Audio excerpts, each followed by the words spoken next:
Bien, bonjour. Donc, quatrième vidéo consacrée à l'analyse de données avec Excel. Nous allons nous intéresser aujourd'hui à la représentation cartographique, géographique des données. Donc, tout d'abord, quelques exemples d'utilisation des cartes choroplètes. Puis ensuite, nous repartirons des données que nous avions importées, mises en forme, analysées dans les vidéos précédentes pour essayer de voir dans quelle mesure il est possible de représenter ces données sous une forme géographique. Alors commençons avec les cartes choroplètes. Tout d'abord, qu'est-ce que c'est qu'une carte choroplète? Alors le nom est méconnu, hein, je dois reconnaître que moi-même je ne le connais pas depuis très très longtemps. Par contre, si le nom est méconnu, la chose par contre est vraiment connue, surtout depuis l'épidémie Covid, puisque vous allez voir, on voit des cartes choroplètes un peu partout. Le mieux c'est probablement de prendre un exemple. Donc voici la page d'infographie Covid de France Info. Donc vous avez toutes les courbes qui vous sont indiquées là, et voilà, vous avez des données qui sont représentées sous forme cartographique, et ces cartes sont des cartes choroplètes. La première, alors bon, essayons de définir ce qu'est une carte choroplète à partir de ces exemples. Une carte choroplète, c'est une carte sur laquelle les entités géographiques sont représentées avec une couleur de fond qui est liée à une grandeur statistique, à une grandeur numérique, pour faire court. Donc sur cette première carte, les entités qui sont représentées, ce sont les départements français, et la grandeur qui est associée à la couleur de remplissage de ces départements, c'est le taux d'incidence du Covid. Alors bon, cette carte est, comme le taux d'incidence est à peu près le même dans tous les départements, vous voyez que la répartition géographique ne présente pas beaucoup d'intérêt. Par contre, sur la carte qui est à droite, ce sont les variations du taux d'incidence, et là, vous voyez qu'il y a une disparité géographique. Donc la carte est plus intéressante. Ce dont on s'aperçoit déjà, c'est que le taux d'incidence est en baisse à peu près partout, ce qui est vraiment heureux. Mais on voit que dans certains départements, la décrue est plus rapide que dans d'autres. On voit que la Haute-Garonne, par exemple, décroît un peu plus vite que les départements qui sont autour. Voilà, alors je pense qu'il doit y avoir quelques autres exemples. Un autre exemple, voilà, la couverture vaccinale en France. Alors vous voyez qu'ici, l'entité géographique représentée sont les régions, ce ne sont plus les départements. Et pour chacune de ces régions, on voit la part de la population qui est vaccinée. On voit en particulier que les Bretons détiennent le pompon, bravo. Et puis on fait une dernière carte du monde cette fois. Les entités, ce sont les États, les pays.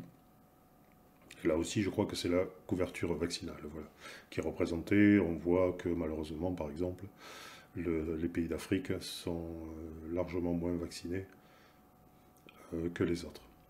Voilà, pour quelques exemples de cartes choroplètes. Alors, il est possible de créer avec Excel ce type de carte, nous allons le voir à travers quelques exemples. À partir du moment où nous avons des données qui sont organisées de manière géographique, la création d'une telle carte est possible. Donc pour cela, la première chose, c'est de trouver des données. Alors, en recherchant un peu, j'avais trouvé l'exemple de cette page, voilà, dans lequel on trouve, si je me souviens bien, le voilà, un tableau dans lequel vous avez pour chaque département le taux d'incidence. Donc nous allons essayer d'importer ces données dans Excel, puis de créer une carte choroplète à partir de ces données. Donc, pour cela, dans Excel, il y a un module, enfin des fonctionnalités d'Excel, puisque maintenant l'outil est complètement intégré, qui sont tout à fait intéressantes. Ce sont les fonctionnalités de Power Query, que nous avions déjà vu, je crois, lorsqu'il était question d'importer des fichiers texte. Mais vous voyez, Power Query permet également d'importer des types de données très variés, le nombre de connecteurs est très important. Donc on a déjà vu comment faire pour importer un fichier, vous pouvez importer depuis des services web, depuis des bases de données, enfin c'est très très complet. Et il y a un exemple qui va être particulièrement, un connecteur disons qui va être particulièrement intéressant pour nous, c'est l'importation qui peut se faire à partir du web. Alors, on vous demande pour cela les références, une URL, c'est-à-dire une page du web. Alors pour cela, j'aurais dû la copier, ce que je n'avais pas fait. Dans la barre d'adresse, vous pouvez sélectionner l'URL de la page sur laquelle vous vous trouvez.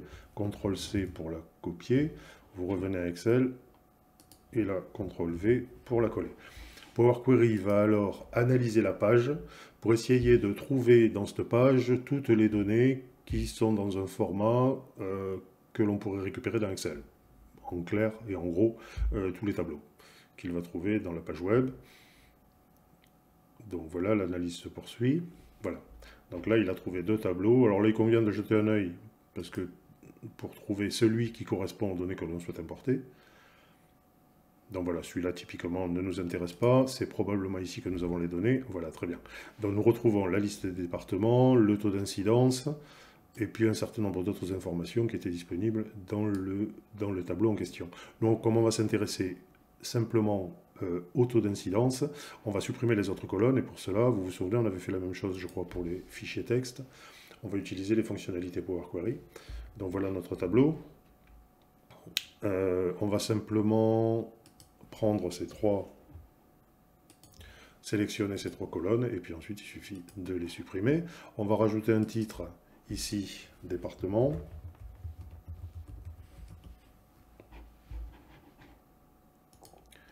Et puis on va transformer cette colonne pour passer d'un format numérique anglo-saxon à un format numérique français. On va remplacer les valeurs, et on va remplacer le point par une virgule.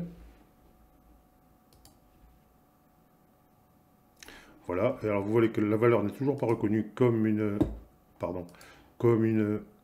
un format numérique. Donc on va, voilà. Et là on a bien nos valeurs qui sont dans un format numérique français. Bien, donc à partir de ce moment-là, le tableau nous convient. Il suffit de fermer Power Query et de charger les données dans Excel. Vous vous souvenez, les données sont chargées à ce moment-là directement dans un mode tableau. Et alors ce qui est intéressant, vous vous souvenez peut-être de ce que nous avions dit à partir de Power Query, une connexion a été créée, et cette connexion pourra être utilisée si jamais les données dont vous êtes parti, c'est-à-dire dans la page internet dont nous sommes partis, les données étaient modifiées. Et le taux d'incidence, il évolue, donc je suppose qu'il est régulièrement remis à jour. À partir du moment où vous avez créé une connexion, vous avez un lien avec la page internet et vous pourrez réactualiser les données. Pour cela, il suffira dans l'onglet Données de, voilà, ici, actualiser tout, et vous aurez les nouvelles valeurs de taux d'incidence qui apparaissent ici. On va améliorer peut-être un peu le format. Voilà, pour avoir vraiment un format nombre, et avec 2 décimales, c'est parfait. Voilà, donc nous avons ici un tableau avec les départements français, et pour chacun de ces départements, le taux d'incidence. C'est suffisant pour pouvoir créer une carte choropleth. Donc, allons-y, insertion, et vous voyez que dans la partie graphique, vous avez une fonctionnalité particulière, carte choropleth. Allons-y. Voilà votre carte qui apparaît. Alors, vous voyez qu'à ce stade, on s'attend à trouver les départements français, c'est pas du tout ce que l'on a, c'est-à-dire qu'il n'a pas reconnu les données. Alors, le problème des cartes choropleth, c'est que le portage en français n'est pas parfait. Bon, les ingénieurs chez Microsoft sont des anglo-saxons, on peut le regretter, mais c'est comme ça, et de toute façon, c'est quand même pas avec le français qu'on est les plus mal lotis par rapport à d'autres langues. Mais donc voilà, il y a quelques adaptations qui sont nécessaires pour que les données soient reconnues dans les cartes choropleth. Alors ici, je pense que c'est l'accent de département qui pose problème. Donc si je l'enlève, voilà, on a bien une représentation de la France. Je vais agrandir un peu la carte.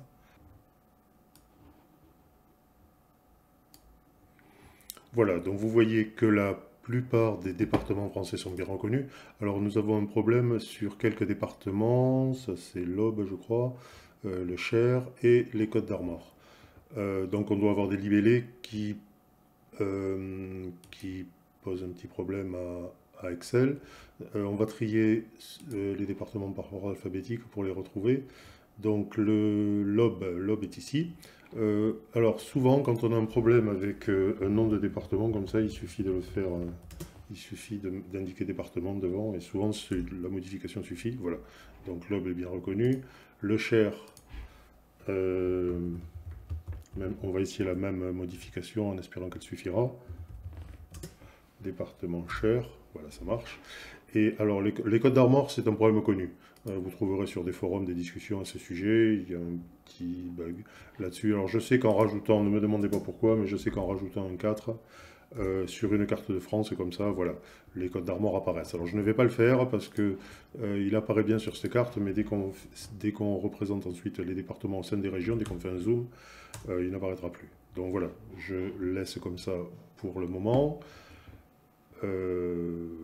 Voilà, alors notre carte choropleth, on peut y apporter quelques petites modifications. C'est un graphique en fait, donc vous retrouvez le plus qui est ici qui vous permet d'ajouter ou de supprimer un graphique. La légende, bon tout ça on va le laisser. Les étiquettes de données, on va en créer, mais on souhaite faire quelque chose d'un peu particulier. Donc voilà, vous retrouvez ce panneau d'informations détaillées qui apparaît sur la plupart des objets. Donc pour le moment, ce qu'on voit, c'est dans les options d'étiquette, c'est uniquement la valeur qui apparaît. La valeur, c'est-à-dire le taux d'incidence. On aimerait rajouter le nom du département et on aimerait que ces deux intitulés se positionnent l'un au-dessus de l'autre. Donc ici, dans séparateur, il suffit de sélectionner nouvelle ligne. Voilà, donc vous avez le nom des départements et juste en dessous, le taux d'incidence. Alors bon, on ne voit pas très bien parce que l'échelle de la carte est un peu grande, mais dès qu'on va, ce qu'on va essayer de faire maintenant, c'est de zoomer sur chacune des régions, vous verrez que ça apparaît beaucoup plus clairement. Donc c'est ce que nous souhaiterions faire maintenant, c'est avoir la possibilité de zoomer sur les régions, mais on voit que dans le tableau de départ, on a bien le département, mais on n'a pas l'information région. Donc on va essayer de trouver ces informations. Pour ça, on va à nouveau rechercher sur le web. Alors là aussi, j'avais déjà fait une recherche et j'avais trouvé cette page-ci, dans laquelle on retrouve les régions et les départements français. Et vous allez voir, alors c'est pas ce tableau-là qui est intéressant, mais c'est le suivant, où on a les départements et pour chaque département, la région correspondante. Donc on va faire exactement comme tout à l'heure, en utilisant Power Query pour importer un tableau depuis Internet, donc à partir du web. Voilà, alors j'ai toujours pas copié l'URL, donc elle est ici, CTRL-C, retour à Excel, CTRL-V, voilà. Et comme précédemment, Excel va analyser cette page, et alors vous voyez que là il trouve beaucoup de tableaux. Alors c'était probablement le dernier, puisque c'est celui qu'on avait vu, voilà, très bien, ton numéro, on a le nom du département, la région. En fait, les deux dernières colonnes vont nous suffire, donc là aussi on va transformer les données, fenêtre Power Query, et le numéro de département, on aurait pu le conserver, mais bon, là on va le supprimer, on ne va pas le garder pour cet exemple-là. Non, pardon.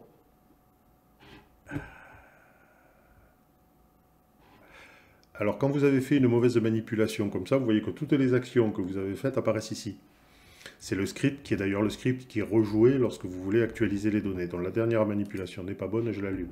Je l'annule, et maintenant je supprime bien cette colonne-ci. Voilà. Mon tableau me convient, je ferme et je charge dans Excel. Voilà, donc les données sont encore une fois importées au format tableau, et ici dans un nouvel onglet. Je vais fermer tout ça qui me gêne un petit peu. On va déplacer cet onglet, on va le mettre en deuxième position. Donc voilà notre premier tableau avec la carte Coropleth, et ici la liste des départements français. Pour récupérer la région et l'insérer au premier tableau, on va pousser un peu la carte. Voilà. On va utiliser, vous vous souvenez, c'est la fonction recherche V qui permet de faire ça. Donc ici, on va appeler cette nouvelle colonne région. Voilà, vous voyez, vous vous souvenez, un mode tableau, comme la nouvelle colonne est contiguë au reste du tableau, elle est automatiquement considérée comme une colonne du tableau. Pour la valoriser, recherche V, c'est une des dernières fonctions que j'ai utilisées, donc c'est très facile. La valeur que l'on va utiliser pour faire la recherche dans le deuxième tableau, c'est le nom du département. Le tableau dans lequel on va rechercher, c'est celui-ci. Voilà. L'index qui correspond à la valeur que l'on veut, c'est le deuxième. Le numéro de colonne. Et enfin ici, ce qu'on souhaite, c'est une correspondance exacte, donc faux. Ok, et vous voyez les régions qui remontent. Alors, vous voyez qu'on a quelques libellés, assez peu. Hein. L'importation se fait bien, mais quelques correspondances qui ne se sont pas faites. Pourquoi? Parce que le nom du département n'est pas exactement le même dans les deux tableaux. Ici aussi, alors ici, il est déjà trié sur les numéros de département, c'est très bien. Alors vous voyez qu'on a une difficulté avec les départements dont nous avions nous-mêmes modifié le nom pour que la carte pour qu'il soit bien reconnu par Excel pour les cartes Coropleth. Donc je copie ici département OB et je vais mettre à jour dans le deuxième tableau. OB, voilà. Et donc maintenant le département de l'Aube devrait être reconnu. Très bien, j'ai bien la région, Grand Est. Ici, département du Cher, c'est exactement la même chose.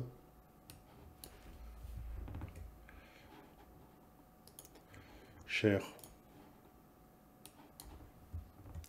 Voilà.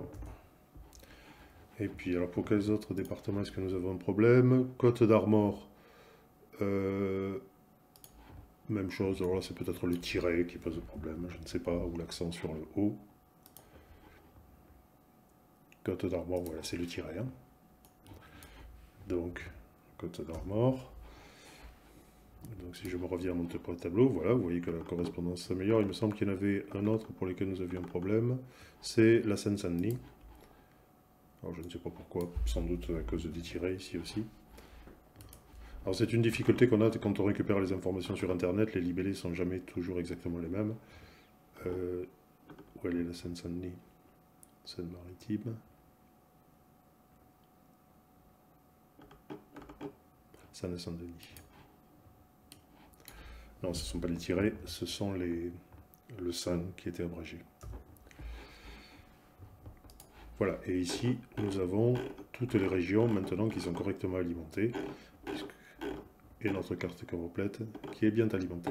Alors pour faire un filtre sur les régions, il suffit de créer un segment sur ce tableau, sur justement les colonnes régions qui nous permettront de filtrer. Alors en mode tableau, vous savez qu'on a la possibilité de créer un segment, voilà, insérer un segment sur la région. Voilà, et vous avez votre segment qui apparaît avec la liste des régions de France. Voilà, parfait. Et maintenant, il suffit de cliquer sur l'une de ces régions pour filtrer dans le tableau et ne voir apparaître que les départements correspondants. Alors vous voyez qu'ici on a un petit problème avec la carte. Pourquoi? Parce que le fait de masquer des lignes a un impact sur la taille du graphique. Donc ça peut se corriger. Alors ça doit être dans mise en forme de graphique, toujours les onglets supplémentaires qui apparaissent. Voilà, c'est dans le groupe taille. Si vous cliquez sur ce petit icône ici, vous voyez encore ces panneaux d'information détaillées qui apparaissent. Et dans les propriétés, voilà, ne pas, alors attendez, là, je vais vous l'agrandir un peu parce que ça n'arrive pas à lire, ne pas déplacer ou redimensionner avec les cellules. Il suffit de cocher cette option. Et voilà, et une fois que c'est fait, maintenant, si vous filtrez, voilà, la zone de la carte, vous voyez, ne change pas. Alors ici, nous avons tous les départements de la région Auvergne-Rhône-Alpes, ça marche très bien. Et vous voyez qu'ici, les étiquettes sont beaucoup plus lisibles. On voit le nom du département et le taux d'incidence pour chacun. Et vous pouvez zoomer sur les différentes régions de France. Alors vous voyez qu'en Bretagne, Côte d'Armor qui n'apparaît pas sur la carte globale, vous vous souvenez, voilà. Si on zoome sur la région Bretagne, là il apparaît bien. Bon, c'est un mystère, j'espère que ce sera quelque chose qui sera corrigé dans les versions suivantes. Voilà, etc. Occitanie, vous avez comme ça toutes les régions de France. Alors vous voyez que ces cartes, mais ce qui n'est pas une surprise, si je zoome sur la carte, voilà ici, sont réalisées avec Bing, et en utilisant les données que l'on trouve sur le site GeoNames, qui est utilisé, je crois, par TomTom. Je pense que ce site GeoNames est une propriété de Microsoft, mais honnêtement, je n'en suis pas sûr du tout. Et donc, c'est en utilisant les données de ce site qu'on a le plus de chances d'avoir des bonnes correspondances. Alors, c'est un exemple que l'on va prendre pour un deuxième exemple. Voilà, site GeoNames, et sur le site GeoNames, on trouve ce tableau-là, par exemple, qui vous donne, alors là, ce sont tous les pays du monde, leur capitale, leur superficie, leur population et le continent dans lequel ils se trouvent. Alors on va importer ces données-là. Donc je reviens dans Excel. Alors la manipulation, bon, vous commencez à la connaître maintenant. Donc à partir d'autres sources, à partir du web, l'URL de mon site, CTRL-V, c'est parti. Donc voilà, donc il a trouvé deux tableaux, je pense que c'est le premier qui nous... Voilà, clairement, c'est le premier qui nous intéresse. Alors là aussi, il y a un certain nombre de colonnes qu'on ne va pas conserver, donc là aussi, vous commencez à connaître l'utilisation. Donc on ne va pas garder toutes ces colonnes-là qui ne sont pas très utiles. Le pays, on va garder, la capitale, on n'en a pas besoin. La superficie, on va la conserver, la population et le continent. Alors vous voyez qu'encore une fois, là, les données sont représentées dans un format numérique mais anglo-saxon. Donc ici, on va fractionner la colonne. Ici, c'est peut-être le plus simple, par délimiteurs. Délimiter personnalisé, c'est un point, je crois qu'il l'a reconnu. Ok, voilà. Et puis, cette colonne-là, la partie décimale qui était de façon toujours nulle, on va la supprimer. Et dans les deux colonnes qui sont là, les virgules correspondent en fait aux séparateurs qu'on utilise nous pour séparer les milliers. Donc on va remplacer les valeurs et on va remplacer la virgule par rien du tout.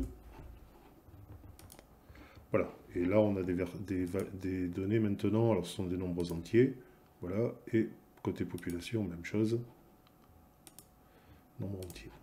Voilà, et là on a notre tableau tel qu'on souhaite l'avoir, dans les pays, leur superficie en kilomètres carrés, leur population en nombre d'habitants et le continent auquel ils appartiennent. Charger les données. Voilà.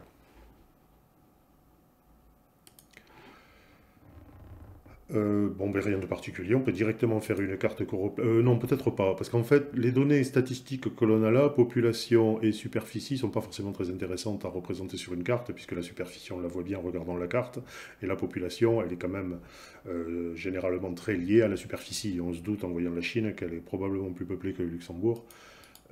Mais une information qui peut être pas plus intéressante, par contre, c'est la densité. Alors là, je vais mettre le titre en français, alors que tout le reste est en anglais. Et la densité, il suffit de la calculer comme la population ramenée à la superficie. Voilà, alors on va mettre un format, on va un nombre entier, c'est-à-dire un nombre sans décimale. Voilà, et c'est cette grandeur, densité qu'on souhaiterait faire apparaître sur les cartes. Donc pour cela, on va sélectionner, touche CTRL pour sélectionner la deuxième colonne. Voilà, donc j'ai sélectionné ma colonne qui correspond à mes entités géographiques et une deuxième colonne qui correspond à la valeur statistique que je veux utiliser pour faire ma carte. Donc je sélectionne ces deux cartes et maintenant j'insère ma carte complète.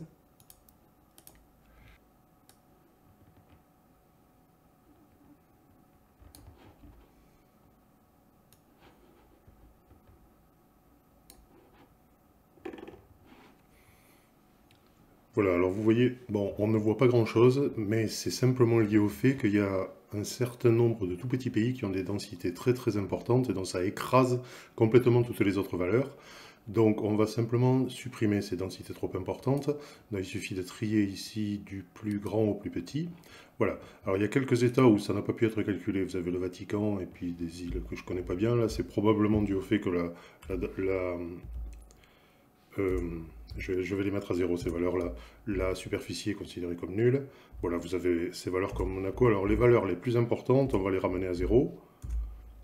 Voilà, ce sont des Gibraltar, Macao. Ce sont des tout petits États qui ont des densités de population très importantes. Les Maldives. Malte, on va l'enlever également. Bermude également. Le Bangladesh, on va peut-être le conserver. Bon, vous voyez qu'on voit quand même un peu mieux la ventilation des densités, mais tout de même, voilà, le Bangladesh qui est là, qui a une densité très importante, écrase le reste. Bon, on va la mettre à 0, celle-là aussi, pour essayer d'avoir quand même une ventilation un peu plus équilibrée. Et vous voyez qu'au fur et à mesure qu'on enlève les valeurs extrêmes, Guernesey, Jersey, j'enlève. Bon, là, bon, je vais peut-être laisser. Il faudrait quand même en enlever encore un certain nombre pour avoir une représentation un peu mieux ventilée, quoi. Mais on voit quand même là, on commence à percevoir quelques disparités de densité au niveau des différents pays. Bon, voilà. Quelques considérations générales sur les cartes choroplètes. On peut les configurer dans une certaine mesure, on l'a vu tout à l'heure.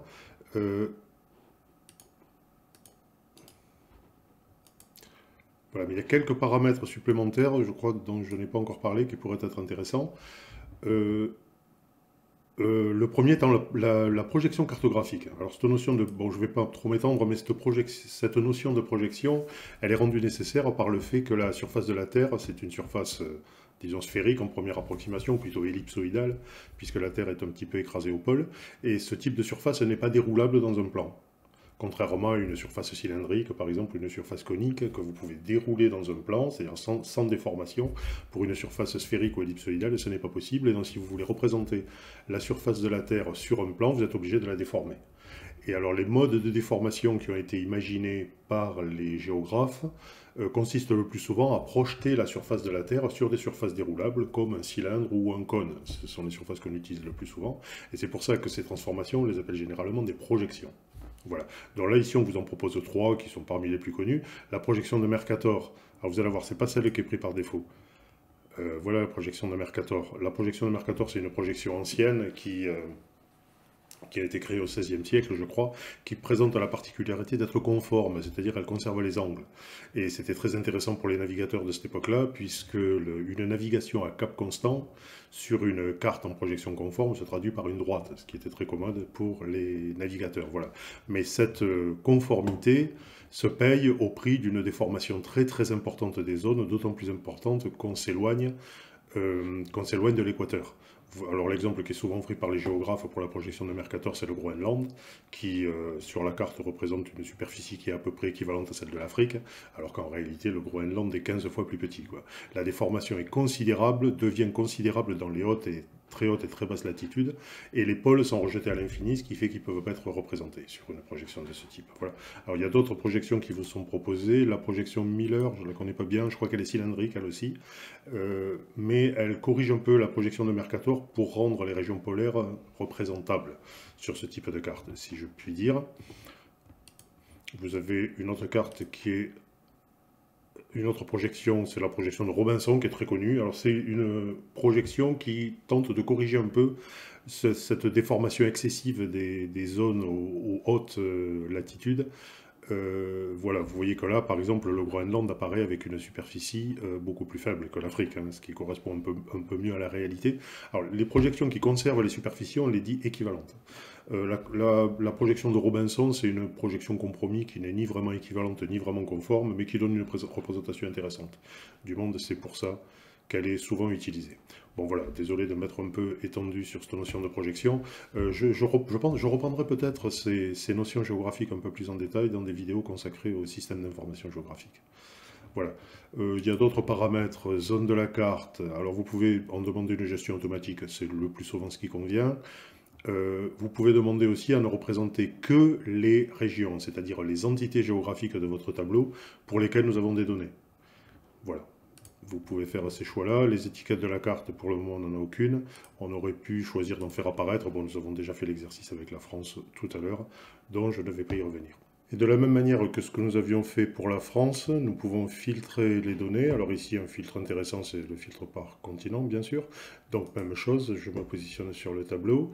Et puis, dans les outils de tableau, vous pouvez insérer un segment et segment sur le continent. Voilà. Alors vous vous souvenez, le fait d'activer ensuite ce genre de filtre fait que des lignes sont masquées et que ça a un impact sur la taille du graphique. Donc on va le bloquer comme on l'avait fait tout à l'heure. Donc vous vous souvenez, groupe taille ici et ne pas déplacer. Ah, il était déjà positionné. Ne pas déplacer ou dimensionner avec les cellules. Très bien. Et donc maintenant si je filtre, je devrais voir apparaître voilà, les différents continents, dont ici l'Afrique. Et je crois que l'échelle de densité dans les couleurs appropriées s'adapte uniquement à la zone qui est affichée. C'est pourquoi ici on voit beaucoup mieux la ventilation que ce qu'on la voit lorsque l'on représente le monde dans son entier. Ça c'est l'Antarctique, ensuite l'Asie. Voilà. Alors je ne sais pas pourquoi l'Australie apparaît, mais l'Europe. Alors ici, bon, la Russie est considérée comme une nation européenne. On peut considérer qu'elle l'est d'une certaine manière, même si son territoire est majoritairement placé en Asie. Sa population et sa culture la rapprochent peut-être de l'Europe. C'est peut-être pour cette raison qu'elle a été rattachée à l'Europe. Mais bon, si on veut une représentation plus habituelle de l'Europe, c'est quand même plus commode de placer la Russie en Asie.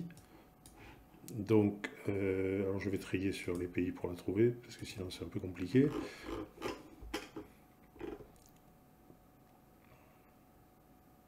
Voilà, Russie. Donc effectivement, elle est en Europe, donc nous on va plutôt la mettre en Asie. Voilà, il suffit de changer le continent de rattachement. Voilà. Et si maintenant je demande l'Europe, voilà, j'ai une représentation plus habituelle de l'Europe. On s'aperçoit que, bon, sans grande surprise, que c'est les pays des Flandres, la Belgique et le Pays-Bas qui sont les plus peuplés d'Europe. L'Angleterre est très peuplée également, beaucoup plus que la France. Bon, voilà. Et maintenant, si on demande à l'Asie, voilà, la Russie va être placée en Asie, donc on se retrouve avec une Asie gigantesque, d'autant plus que l'Australie est représentée, je ne sais pas trop pourquoi. NA, c'est l'Amérique du Nord. OC, ça doit être l'Océanie, voilà, alors là, l'Australie apparaît, ce qui est normal, et enfin l'Amérique du Sud. Voilà, donc pour les cartes choroplètes, nous allons en rester là. C'était juste quelques exemples qui vous montrent ce qu'on peut faire avec ce type d'objet. Donc c'est vraiment des représentations intéressantes et faciles à manipuler. Bon, avec toutefois ces difficultés liées au libellé en français, qui j'espère seront corrigées à l'avenir. Et pour terminer, nous allons construire quelques représentations cartographiques à partir des données sur lesquelles nous avions travaillé dans les vidéos précédentes, que vous reconnaissez sans doute. Dans ces données, l'information intéressante d'un point de vue cartographique, c'est bien sûr le lieu, le département. Donc c'est sur cette donnée-là que nous allons travailler. Nouvelle feuille de calcul que je vais appeler carte. Nous allons tout d'abord construire un tableau croisé dynamique sur cette carte dont vous vous souvenez, insertion tableau croisé dynamique, feuille de calcul existante, je vais le mettre ici, voilà. Donc les départements en tête de ligne et les montants TTC dans la zone valeur pour avoir les sous-totaux ou les chiffres d'affaires si vous voulez, par département, paramètres des champs de valeur, pour simplifier un peu le tableau, on va simplement l'appeler chiffre d'affaires. Le format des nombres, c'est un format monétaire sans décimales. Voilà. Et puis nous allons enlever les entités de champs qui ne sont pas très utiles. Voilà. Voilà le tableau croisé dynamique dont nous allons partir. Alors, la première représentation cartographique que nous allons construire, c'est une représentation traditionnelle qui se fait depuis très longtemps avec Excel, qui est assez manuelle, vous allez voir. L'objectif, c'est de créer une carte. Alors, à partir d'un fond de carte que vous allez importer, donc vous devez essayer de trouver quelque part sur le web, par exemple, et sur chacune des entités de cette carte, ici ce seront donc des départements, nous ferons apparaître une bulle dont le diamètre est proportionnel à une grandeur statistique. Ici, ce sera notre chiffre d'affaires, par exemple. Alors, pour cela, il faut construire un tableau manuel dans lequel on va placer les départements de coordonnées X et Y, dont vous verrez la signification très vite, et le montant TTC. Les départements, on va reprendre les départements qui sont ici. Voilà, les montants TTC, on va les synchroniser avec le tableau croisé dynamique. Pour cela, il suffit de faire égal cette... voilà, même chose pour les autres lignes.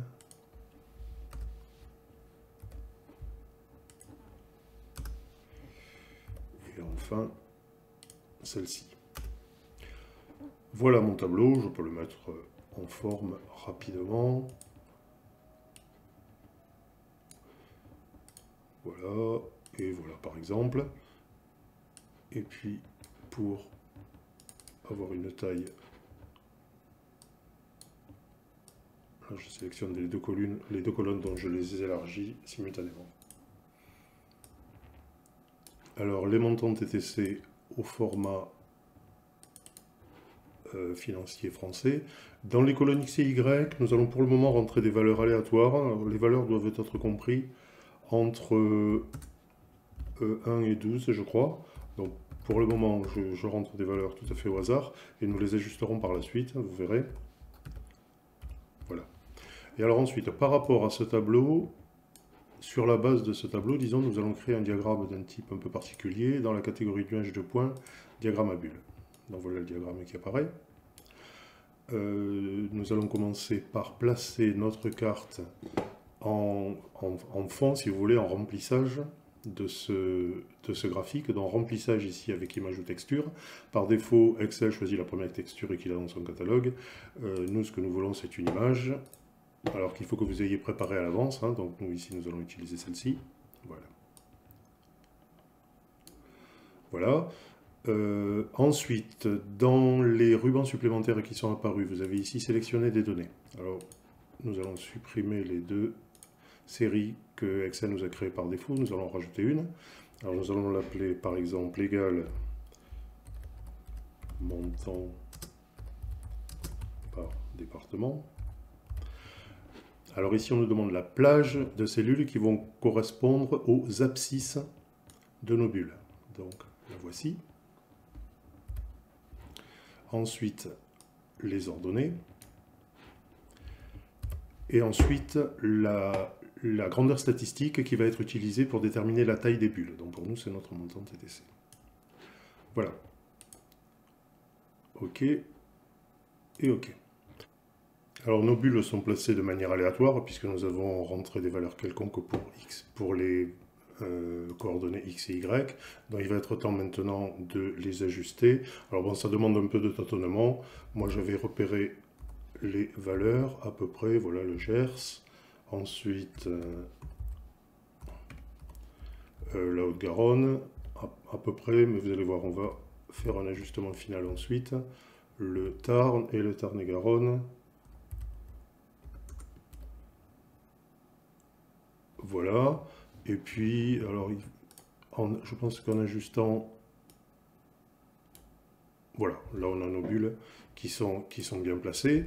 Alors nous allons enlever tous les éléments graphiques dont nous n'avons pas besoin. Et pour terminer, nous pouvons modifier la configuration des bulles, vous allez voir. Donc on peut déjà, là je trouve qu'elles sont un peu grandes, donc on peut modifier leur taille, et voilà. Et puis peut-être leur couleur, par exemple, ceci, je ne sais pas. La transparence, donc l'augmenter un petit peu. Voilà, pour qu'on puisse voir les éléments de la carte qui se trouvent en dessous. Nous allons rajouter des étiquettes. Autres options. Alors par défaut, les étiquettes sont placées à droite des bulles, donc nous on préférerait qu'elles soient centrées. La valeur qui est utilisée, c'est le champ ordonné, donc c'est pas du tout ce que nous voulons. Ce que nous voulons, c'est la taille de la bulle. Voilà. Et puis si on veut modifier la police, je ne sais pas si en police éclairage, oui, voilà.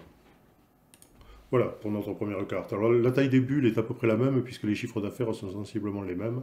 On verra tout à l'heure en plaçant un filtre, un segment que l'on peut jouer sur les tailles de ces bulles. Enfin, elles peuvent se différencier davantage. Alors ensuite, ce que nous allons créer, c'est une carte choroplète, un peu comme celle que nous avons créée dans les autres exemples. Ce qui se passe, c'est qu'il n'est pas possible de créer une carte choroplète à partir d'un tableau croisé dynamique. Si vous êtes placé sur un tableau croisé dynamique, je vais fermer ces volets qui me gênent un peu. Insertion, carte choroplète.